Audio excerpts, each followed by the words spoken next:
মাছের বাজারে এসেছি, দুপাশে শুধু মাছ আর মাছ। দেখো কত মাছ,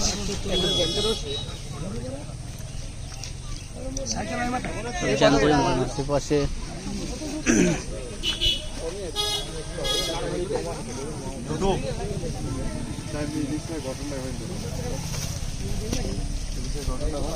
এগুলো তো খয়রা ইলিশ, তাই না দাদা?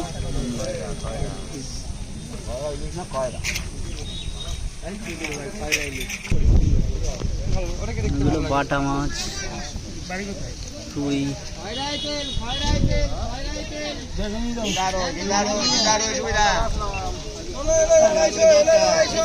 বাইরে থেকে আনা নাকি? বনগা থেকে আনা। বনগা কোথায় বাড়ি? বনগা থেকে আনা। কত করে বিক্রি করছো? 180, 200, 80। দেখছো পুরোটাই সব মাছের হাট। 500 গ্রাম 30 টাকা। ঘর দেওয়া 530। এটা কি মাছ?